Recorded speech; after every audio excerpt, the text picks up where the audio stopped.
had always known that people like me, those who came from nothing, were invisible to men like him, but I never imagined he would make me feel so small. The first time I met Ethan Kensington, it was in the most humiliating way possible. I was a mere waitress at an elite restaurant, struggling to pay my university fees and working double shifts to make ends meet. He walked in with a group of equally wealthy friends, their tailored suits and expensive colognes a stark contrast to the scent of dish soap clinging to my skin. When I approached their table with my notepad, my heart pounded with the weight of my exhaustion, my body running on caffeine and sheer willpower. Ethan didn't even look at me at first. Why would he?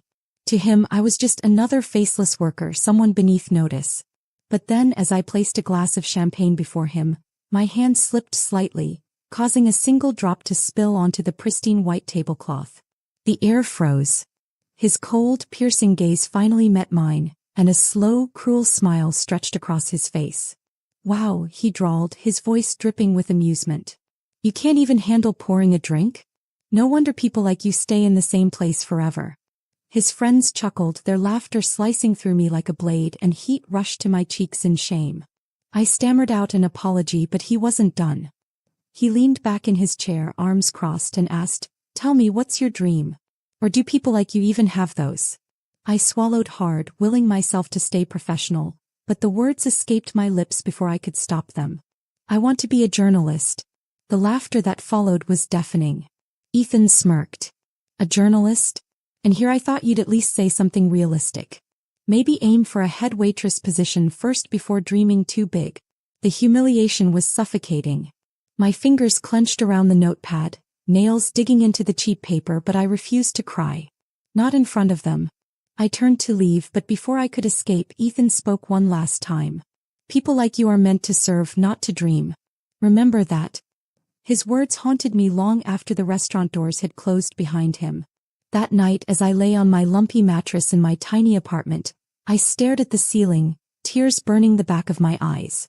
I replayed his words over and over, letting them etch themselves into my mind. But with every repetition, something changed. The humiliation turned into anger, and the anger turned into determination. I would prove him wrong. I would prove them all wrong. Ethan Kensington may have thought he had put me in my place, but he had only ignited something unstoppable inside me. Ethan's cruel words had carved themselves into my bones, but instead of breaking me, they became the fire that fueled my transformation. I refused to be the struggling girl he had mocked, the one who barely scraped by and whose dreams were dismissed as laughable. That very night, I made a vow to myself. I would never again allow anyone to look down on me. I would rise. I would fight. And I would make them regret ever doubting me. But change wasn't easy. It never was. My first step was education. I threw myself into my studies with a desperation that bordered on obsession. While others slept, I studied. While my coworkers at the restaurant gossiped during breaks, I read articles, analyzed news reports, and wrote until my fingers ached. I worked double shifts, sometimes triple, scraping together every cent to afford my tuition. Exhaustion became my constant companion, and hunger gnawed at my stomach more nights than I could count. But I refused to give up. I refused to let circumstances define me. I applied for every scholarship, every internship, and every opportunity one could find. Most doors slammed in my face, but I learned to keep knocking. Eventually, my persistence paid off. A local news agency took a chance on me, offering a part-time internship. It was unpaid, but I didn't care. I juggled it alongside my restaurant job, barely sleeping, barely breathing, but I was getting closer. Closer to proving Ethan wrong. Closer to proving myself right. The newsroom was a battlefield, and I was determined to fight my way to the top. I started with the smallest tasks: fetching coffee, organizing files, transcribing interviews. But I observed. I learned. I absorbed everything like a sponge. And when an opportunity arose, when a last-minute emergency left a minor column without a writer, I stepped up. I wrote my first piece with trembling hands, pouring every ounce of my passion into it. When it got published with my name attached to it, I cried. It was just a small article in the lifestyle section, barely noticeable in the grand scheme of things, but to me it was proof. Proof that I was no longer just a waitress struggling to survive. I was a writer. A journalist in the making. My transformation wasn't just internal. As I climbed my way up, my outward appearance began to shift as well. No longer could I afford to look exhausted and overworked. I studied the women around me, the confident reporters, the successful executives, and I learned from them. I saved every penny I could spare, investing in a polished wardrobe, in skincare, in the little things that made a big difference. I trained my voice to be steady, my posture to be poised, my presence to command attention. I became someone new. Someone unrecognizable from the girl Ethan had once mocked. But the biggest change wasn't in how I looked. It was in how I saw myself. The self-doubt that had once crippled me was gone, replaced by an unshakable belief in my own worth. Years passed in a blur of hard work and relentless determination. By the time I finally graduated, I had already secured a full-time position at a respected publication. I was no longer the struggling girl in a cheap uniform, serving drinks to the wealthy. I was a rising journalist, carving out a name for myself. And then, as fate would have it, my path crossed with Ethan Kensington's once again. But this time the tables had turned. This time I wasn't the one serving. I was the one being served. And he had no idea who I was. Not yet. Standing in front of the mirror, I barely recognized the woman staring back at me. Gone was the girl with tired eyes and trembling hands, the girl who hunched her shoulders as if apologizing for taking up space. In her place was someone who exuded confidence, a woman with sharp eyes and a presence that demanded attention. Years of relentless work had sculpted me into this version of myself. Someone who didn't just survive but thrived. And tonight, as I adjusted the sleek black dress hugging my frame, I knew I was ready. Tonight I was attending one of the most exclusive networking events in the city, not as a waitress serving drinks, but as a guest, an accomplished journalist with her own name making waves in the industry. When I walked into the grand ballroom, the transformation was complete. The chandeliers cast a golden glow over the sea of well-dressed elites, the very same kind of people who had once mocked me, dismissed me as insignificant. Now I walked among them as their equal. No, not their equal. I was above them because I had earned my place. I sipped my champagne with an air of practiced ease, engaging in discussions about industry trends, global affairs, and groundbreaking investigative pieces. No one here knew of my past struggles, of the nights I had spent crying in exhaustion, of the humiliation I had once endured at the hands of people like them. And then, just as I was beginning to believe I had buried my past completely, I saw him. Ethan Kensington. He stood across the room, surrounded by a small group of men, his presence just as commanding as I remembered. The years had been kind to him. His tailored suit hugged his athletic frame, and his sharp features were even more defined than before. But there was something different about him. The arrogance in his posture remained, but there was a weariness to his gaze, a subtle weight he carried now that hadn't been there before. For a brief moment, old emotions surged within me. Anger, resentment, the echoes of humiliation from years ago. But then just as quickly they vanished. I wasn't that girl anymore. He had no power over me. I turned away, unwilling to waste my time on a man who had once thought I was beneath him. But fate had other plans. A few minutes later, I felt a presence beside me, followed by a smooth, familiar voice. "I don't believe we've met before." I allowed myself a small, knowing smile before I turned to face him. His eyes met mine, scanning my face with curiosity. There was no recognition. He had no idea who I was. Good. I extended my hand with perfect composure. Perhaps not. "I'm Evelyn Sinclair." The name rolled off my tongue effortlessly. It was still mine, but in many ways, it belonged to the new version of me, the woman I had become. Ethan took my hand, his grip firm, his expression intrigued. "Ethan Kensington," he introduced himself, oblivious to the irony of the moment. "It's a pleasure." I arched a brow. "Is it?" The subtle amusement in my tone seemed to catch him off guard, but he recovered quickly, flashing the same cocky smirk I remembered all too well. "You seem familiar. Have we met before?" I tilted my head, pretending to consider his question. "I don't believe so," I said smoothly, taking a slow sip of my champagne. I would have remembered. It was a lie, but a necessary one. Let him wonder. Let him chase the familiarity that danced just out of his reach. He had once dismissed me without a second thought. Now he would have to work for even a fraction of my attention. As the night went on, I caught him stealing glances at me, his curiosity growing. And with every passing moment, I felt the satisfaction of knowing that the power dynamic had shifted. He didn't recognize me, but something about me intrigued him, drew him in. The same man who had once ridiculed me was now unknowingly captivated by the very person he had underestimated. The game had begun. The night was a dance of power, subtle yet intoxicating. I could feel Ethan's gaze trailing me as I moved through the crowd, engaging in conversation with influential journalists, business moguls and executives. Each interaction, each moment of effortless confidence, was a sharp contrast to the girl he had once mocked. And he was noticing.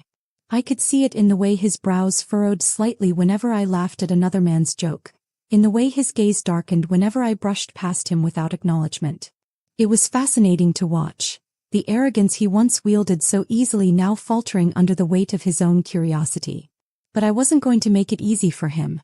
I let the night stretch on without giving him the satisfaction of my full attention, savoring the delicious irony of the situation.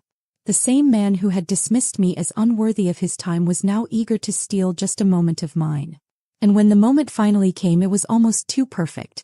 I had stepped outside onto the balcony, seeking a moment of solitude beneath the city's glittering skyline. The cool night air kissed my skin, the distant hum of traffic below providing a quiet contrast to the lively chatter inside. I was lost in thought when I heard footsteps behind me. I have to ask, Ethan's voice broke the silence, smooth yet laced with intrigue. Have we met before? I turned slowly, letting my gaze meet his. In the dim light, his expression was unreadable. His usual confidence was there, but beneath it, something else lingered. Uncertainty. I let the question hang between us for a moment, savoring the power of it. Why do you ask? I finally said, tilting my head slightly. He took a step closer, his eyes searching mine. There's something about you, he admitted. Something familiar. I let out a soft, amused breath. I suppose I just have one of those faces. He studied me as if trying to peel back the layers of mystery I had wrapped around myself. No, he said slowly, shaking his head. It's more than that. I feel like I should know you. I met his gaze without flinching. And yet you don't. His lips parted slightly as if he was about to say something more, but before he could, another guest called out his name from inside. The moment between us shattered. I took the opportunity to step away, brushing past him as I whispered, "Enjoy your evening, Mr. Kensington." I felt his gaze on me long after I had disappeared back into the crowd. That night, as I lay in bed, staring at the ceiling of my penthouse apartment, I allowed myself a moment of satisfaction. Ethan Kensington, the man who had once laughed at my dreams, was now chasing a ghost of the past without even realizing it. But this was only the beginning. Ethan Kensington was a man used to getting what he wanted. Women, business deals, social dominance. Everything always came easily to him. That was precisely why watching him struggle to place me, to figure out why I lingered in his mind long after our brief conversation, was deeply satisfying. Over the next few weeks, I became acutely aware of his growing interest.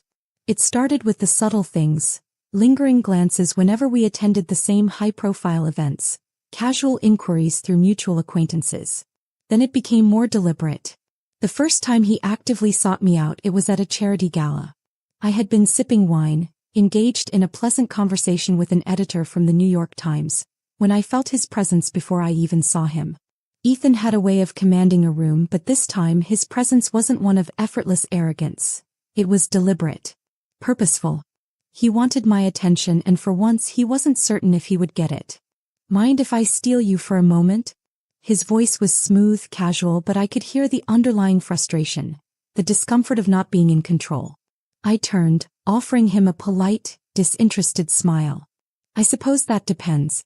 What could possibly be so important?" A flicker of amusement crossed his face, as if he wasn't used to such nonchalance directed at him.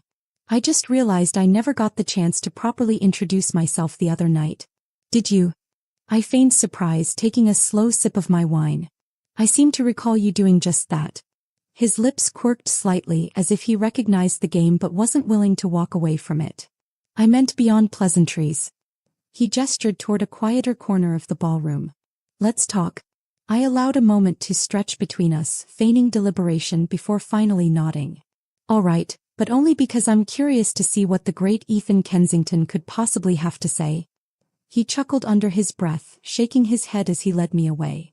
Once we were alone, he studied me with an intensity that might have made a lesser woman squirm. You really don't remember me, do you? The audacity of the question almost made me laugh. Instead, I raised an eyebrow. Should I? He hesitated, a flicker of uncertainty crossing his face. I don't know, he admitted. You seem familiar and it's bothering me. I tilted my head slightly, pretending to consider his words. Well, you're not the first man to say that to me. That made him smirk. I doubt many men forget you. Flattery, Mr. Kensington? I arched a brow. I didn't take you for the type. He exhaled a small laugh, but there was something in his gaze, something restless. I just don't like loose ends, he said. And you feel like one? I met his gaze evenly. Maybe some mysteries aren't meant to be solved. For the first time that night I saw it, the flicker of frustration beneath his carefully controlled facade. I was a puzzle he couldn't solve, and it was driving him mad.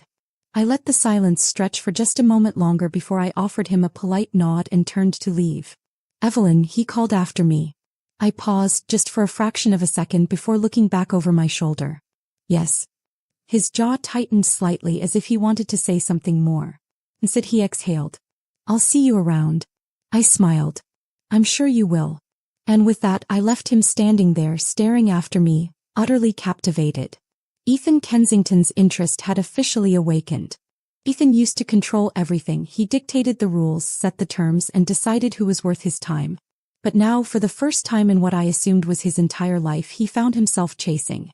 And I made sure to let him chase. It started with coincidences. At least that's what I allowed him to believe. We ran into each other at networking events, charity galas, and high-profile business functions. Every time I was impeccably dressed, exuding confidence, always engaged in conversations with influential figures. And each time, I could see the frustration simmering beneath Ethan's carefully composed expression. He wanted to know who I was. He wanted my attention. So I gave him just enough to keep him wanting more. At a prestigious business conference, I was invited as a panelist to discuss media influence in corporate affairs. As I walked onto the stage, I saw him in the audience, watching me with an unreadable expression. I spoke with conviction, articulating every point with the same precision I had honed during years of struggling to prove myself. When the panel concluded, the applause was thunderous. And when I stepped down, Ethan was waiting. You were impressive up there, he admitted, falling into step beside me. I glanced at him with an amused smile. I know. He chuckled, shaking his head. Modest too. I stopped and turned to face him fully. I don't need to be modest, Ethan. I earned this. For the first time I saw it in his eyes. Something deeper than curiosity. It was respect. He might not have realized it yet, but the man who had once belittled me was now standing before someone he admired. And that was my subtle revenge. Still, he wasn't ready to give up the chase. I've been trying to place you, he said, eyes searching mine. There's something about you. It's driving me insane. I let out a soft hum. Maybe you're just not used to people being indifferent to you. His lips twitched, but he didn't deny it. I'm not used to people like you. That was the truth, wasn't it? He was used to women who sought his approval, who melted under his charm. But I wasn't one of them. Not anymore. As the days passed, I continued my carefully orchestrated game. Every interaction was calculated, polite, professional, and just distant enough to leave him intrigued. I saw the way he tried to bridge the gap, offering casual invitations, attempting to steer conversations toward personal topics. Each time I deflected with ease. One evening at an exclusive investors gala, he finally snapped. You're doing this on purpose, aren't you? His voice was low, a mix of frustration and amusement. I sipped my champagne, feigning innocence. Doing what? Keeping me at arm's length. You enjoy watching me try to figure you out. I leaned in slightly, my voice barely above a whisper. And what if I do? For the first time, Ethan Kensington was speechless. I turned away before he could recover, leaving him standing there with a mixture of admiration, irritation, and something else. Something deeper. He was falling. He just didn't know it yet. The shift was undeniable. Every glance, every lingering silence, every carefully chosen word told me that Ethan was struggling with something he couldn't quite name. He had spent weeks trying to get close to me, each encounter filled with unspoken tension. A quiet battle where I refused to let him in and he refused to give up. What had started as curiosity had morphed into something more. Something even he didn't seem to fully understand. At first his approach had been calculated. Invitations to exclusive gatherings, casual conversations that always attempted to steer toward personal topics, and the occasional offer to meet for coffee under the pretense of business. I turned down most of them, and when I did accept, I kept my responses polite but distant, just enough to keep him intrigued. Then one evening at a prestigious fundraiser, the weight of it all finally settled between us. I had been speaking with a well-known investor when I felt his presence before I even saw him. It was an instinct now, the awareness that he was always watching, always waiting for an opening. As I finished my conversation and turned, he was already there. "You've been avoiding me," he said, his voice quieter than usual, carrying an edge of something that almost sounded like frustration. I raised a brow. "Have I?" A sharp exhale left his lips. "I want to talk." I tilted my head slightly as if considering it. "About?" His throat bobbed slightly, and for the first time, there was no arrogance in his expression, just a kind of quiet desperation. "You?" A soft laugh escaped me. "Me?" He took a step closer, lowering his voice. "You're different.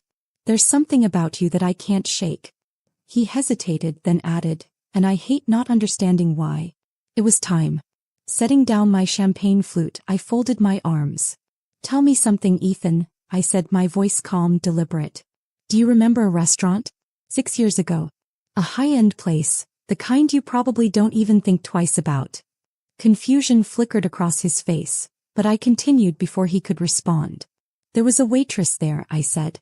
"She was young, exhausted, barely making ends meet. She was terrified of making mistakes because she needed that job. But one night she spilled a single drop of champagne on your table." Silence settled between us like a heavy fog. I could see it happening, the gears turning in his mind, the fragments of an old memory slowly piecing themselves together. "You mocked her," I continued, my voice soft but unwavering. "You told her people like her don't get to dream." Then it happened. The moment of realization. His expression shifted. First confusion, then disbelief, then something raw and unmistakable. I let it sink in before delivering the final blow. "That waitress," I said, taking a step closer, "was me." His breath caught. I watched as his shoulders tensed, his lips parting slightly, his entire demeanor shattering for just a fraction of a second. I let out a soft, humorless laugh. "Funny, isn't it? The man who once laughed at my dreams is now standing here trying to get close to me. Evelyn." His voice was quieter now, almost unsteady.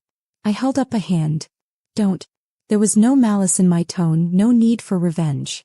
Just the undeniable truth that could no longer be ignored. "I don't need an apology.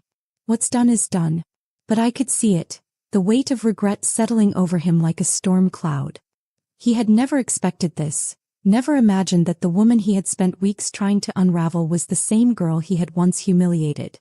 I stepped back, offering him one last look. "Enjoy the party, Mr. Kensington." Then, without another word, I walked away, leaving him standing there, drowning in the realization of what he had done. For the first time, Ethan Kensington was at a loss. He wasn't the same arrogant man who had carelessly dismissed me years ago, but he was still a man who hated losing control. And right now he had no control over this situation. Over me. After that night at the fundraiser, everything changed. The man who had spent years coasting through life with effortless charm and untouchable confidence was suddenly restless. I saw it in the way he searched for me at events, his gaze lingering whenever he thought I wasn't looking. I felt it in the way his conversations with me became more personal, more deliberate, as if he was trying to rewrite history to prove, to himself, to me, to the universe, that he wasn't the same man who had once hurt me. But I wasn't making it easy for him. The next time we met, it was at an investors' conference where I was invited as a speaker. I had barely finished shaking hands with the host when I heard his voice behind me. "Evelyn." I turned slowly, taking my time as if he was nothing more than another face in the crowd. "Mr. Kensington," I greeted smoothly. His lips pressed into a thin line. "You really insist on calling me that?" I shrugged. "That's your name, isn't it?" His jaw tightened slightly, but he covered it quickly with a smirk. "You enjoy this, don't you?" I raised an eyebrow. "Enjoy what?" "This power play." He leaned in slightly, lowering his voice. "Keeping me at a distance. Making me chase you." I tilted my head slightly, pretending to consider his words. "Are you chasing me, Ethan?" he exhaled, running a hand through his hair, looking almost exasperated. I think we both know the answer to that. I smiled, slow and deliberate. Then I guess the real question is, why? His expression flickered, like he hadn't expected to be asked that so directly. He hesitated for a fraction of a second before saying, because I owe you an apology. That almost made me laugh. Almost. Instead I kept my composure, waiting. His gaze searched mine, and for the first time, I saw something I never expected to see in Ethan Kensington's eyes. Sincerity. I was an asshole back then, he admitted. And you didn't deserve that. I studied him for a long moment, letting his words settle in. You're right, I finally said. I didn't. His shoulders tensed slightly, like he had been expecting me to brush it off, to let him off the hook. But I wasn't going to make this easy for him. Evelyn, You know what's funny, Ethan? I interrupted. 6 years ago you saw me as nothing. And now, suddenly, I'm someone worth chasing. That's not. He stopped himself, exhaling sharply. That's not why I'm here. No. I arched a brow. Then why are you here? He fell silent for a moment, his lips pressing together as if he wasn't sure he wanted to say what he was thinking. I didn't wait for his answer. Instead, I gave him one last look, then turned and walked away. And just like that, the chase had officially begun. The chase had begun, but what I hadn't accounted for was the storm brewing inside me. I had spent years building walls, reinforcing them with every painful memory, every sleepless night, every moment of self-doubt that I had clawed my way out of. Ethan's pursuit should have meant nothing to me. It should have been another piece of my quiet revenge, a poetic justice that let me watch him struggle while I remained untouchable. And yet I wasn't untouchable, not entirely. Ethan wasn't just chasing me. He was changing. It started with small things, moments that weren't part of my carefully orchestrated plan. A lingering glance that held something deeper than just attraction. A quiet, thoughtful remark that revealed he had been listening, really listening to the things I said. A self-deprecating comment that hinted at regrets he hadn't quite put into words. And then there were the nights. I hated them most of all. The nights when I lay in bed staring at the ceiling, replaying old wounds and new conversations like a never-ending film reel. The logical part of me knew who he had been. The arrogant man who had humiliated me. The man who had laughed at my dreams. But now he was the man who looked at me like I was the most fascinating mystery he had ever encountered. The man who sought me out not out of arrogance but out of something else. Something I didn't want to name. I had worked too hard to become the woman I was today. Letting him in, even slightly, felt like betraying that version of myself. The girl who had cried in her tiny apartment, feeling worthless, broken, unseen.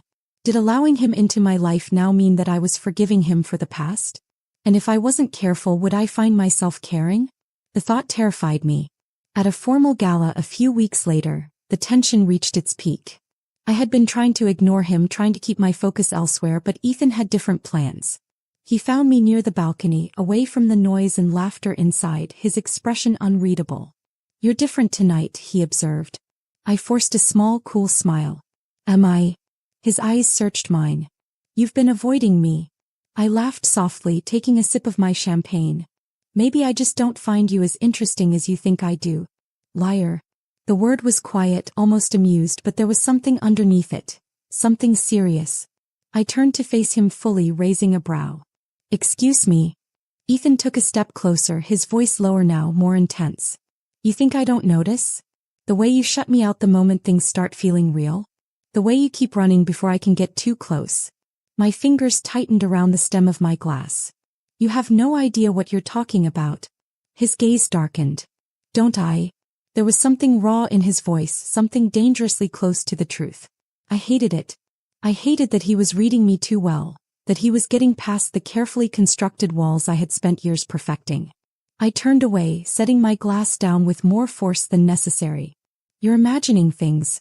But then his next words stopped me cold. I regret it, Evelyn, he said quietly. Every damn word I said to you that night. I regret it. I should have laughed. Should have brushed it off. But something inside me cracked just a little. I turned back to him, my voice quieter now. Why do you care so much? His jaw tightened, and for a long moment he didn't answer. Then finally he exhaled. Because you make me want to be better. The words hit harder than I wanted them to. I should have walked away. I should have let the moment pass. But for the first time since this game started, I wasn't sure if I was playing anymore. And that terrified me more than anything. Ethan's words haunted me long after the gala ended. Because you make me want to be better. I had spent years telling myself that a man like him could never change, that his pursuit was just another power play, another attempt to reclaim control over something he had lost. But what if I was wrong? What if the regret in his eyes was real? What if the man who had once ridiculed me truly wanted to prove he was different? I couldn't afford to be reckless with my heart. I had built myself from the ashes of that night 6 years ago, and I wouldn't let a few words and stolen glances undo everything. If Ethan was sincere, if he truly wanted something more than just the thrill of the chase, then he would have to prove it. And I was going to make damn sure that it wasn't going to be easy. The next time we met, it wasn't by accident.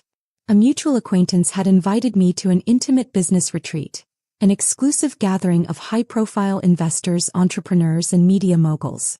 I had accepted without hesitation, and I wasn't surprised when I saw Ethan there, dressed in his usual perfectly tailored suit, scanning the room until his eyes landed on me.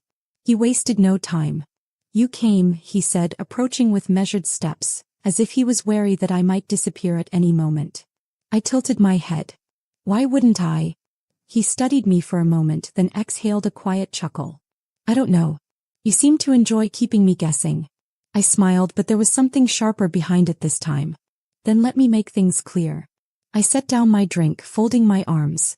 "You want my attention, Ethan? You want to prove that you're not the same man you used to be?" His expression sobered.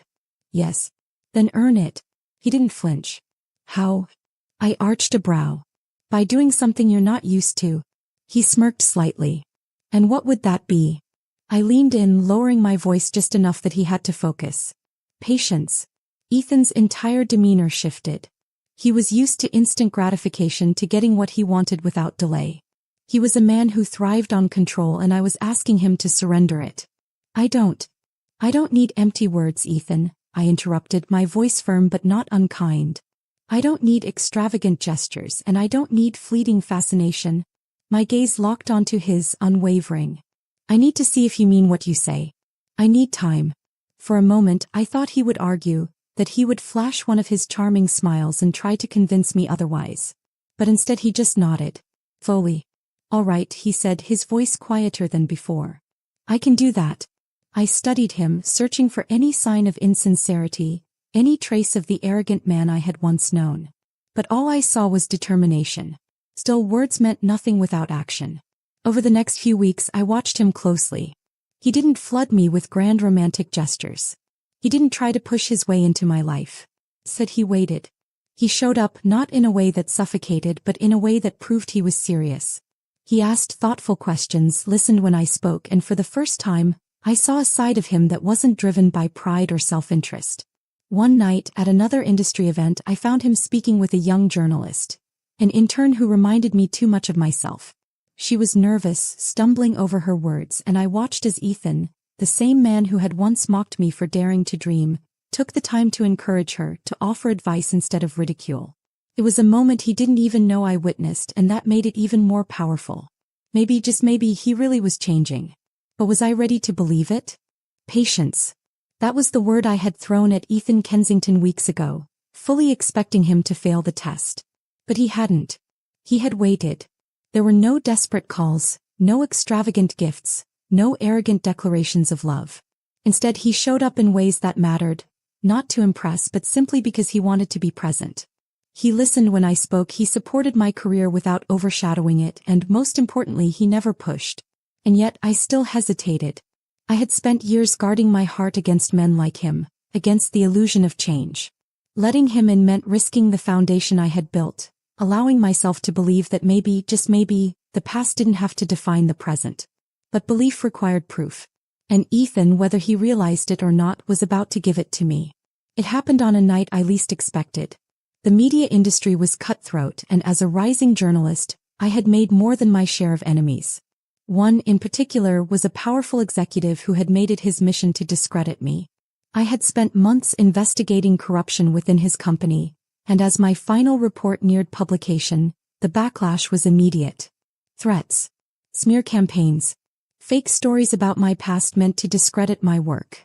I wasn't afraid. I had fought too hard to be intimidated now, but I wasn't foolish enough to think I could fight it alone. What I didn't expect was for Ethan to step into the fire with me. It was late, long past midnight when I received the call. I took care of it. His voice was steady, but there was an undercurrent of something else. Something raw. I sat up in bed, frowning. Took care of what?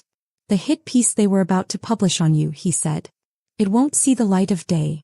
I blinked. How? I know people, he said simply. And I don't like seeing you fight this alone. Something inside me twisted. Ethan, I didn't ask for your help. I know, he admitted. But I helped anyway. Silence stretched between us, heavy with things left unsaid. This isn't about proving anything to you, he finally said. I don't care if you never look at me the way I look at you. He exhaled sharply. I just couldn't stand by and watch someone try to tear you down. My fingers tightened around the phone. Why? The word barely came out a whisper, but he heard it. Because I believe in you, Evelyn, he said quietly. I believe in who you are and what you're doing. And if I have to spend the rest of my life making up for that night 6 years ago, I will. I closed my eyes, feeling the weight of his words settle deep into my bones. I had spent years waiting for an apology that truly meant something. And now, finally, I had it. Not in empty words, not in grand displays, but in actions. And I wasn't sure I could ignore it anymore. Ethan had done what I never thought possible. He had changed. Not in the superficial ways people often claimed, not in grand performative gestures meant to impress. He had changed in the way that mattered most. Through actions, through patience, through a quiet, unwavering determination that spoke louder than any apology ever could. And now I had a choice to make. Could I let go of the past? Could I allow myself to believe that the man who had once humiliated me was no longer the same person? Or was I still holding on to my pain, too afraid to risk being hurt again? I thought about it for days, turning the question over and over in my mind, dissecting every memory, every interaction, every moment that had led us to this point. And then, as if the universe had grown impatient with my indecision, the answer came to me in the most unexpected way. It was a rainy evening and I had been working late at my office when the power suddenly went out. My building, despite its modern exterior, had an old electrical system and blackouts weren't uncommon. Sighing, I reached for my phone to use as a flashlight, only to hear the familiar chime of a message. Ethan, turn around. A flicker of confusion ran through me. Slowly, I turned toward the glass doors of my office. And there he was, standing just outside, rain dripping from his hair, his suit jacket soaked through. I immediately stood, hurrying to open the door. What the hell are you doing? His lips quirked, but there was something raw in his expression. Making sure you're okay. I stared at him, my heart thudding. How did you even know the power went out? I called your office earlier, he admitted. You didn't answer. I let out a breath, shaking my head. You didn't have to come all the way here. I know, he said simply. And that was it. No expectation. No pressure. Just him standing there in the rain, caring.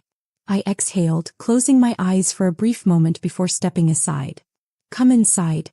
He hesitated as if unsure what my invitation truly meant, but then he stepped in, shaking the water from his hair. For the first time since this strange, unexpected journey began, I allowed myself to truly see him. Not as the man he had been, not as the boy who had hurt me, but as the person he was now. You don't give up easily, do you? I asked softly. His gaze met mine, steady, unwavering. Not on things that matter. Something inside me cracked. Maybe it was the rain, maybe it was the exhaustion from fighting a battle I wasn't sure I wanted to win anymore. Or maybe it was the simple truth that had been staring me in the face all along. Ethan Kensington had become a better man. And maybe, just maybe, I was ready to let him in. I took a step closer. Ethan, I said quietly, I don't know if I can ever forget what happened back then. But I do know one thing. He swallowed hard, waiting. I see you now. A slow, almost hesitant smile spread across his lips. And I let out a small, breathy laugh. And maybe it's time I stop running. His eyes darkened, something shifting between us. Something undeniable. Then let me stay, he murmured. I didn't stop him when he reached for my hand. I didn't flinch when he pulled me in, his touch hesitant as if afraid I might still push him away. I simply closed my eyes, allowing myself, finally, to step forward instead of back. For the first time in 6 years, I wasn't defined by the girl I had been or the man he had once been. For the first time I chose the future.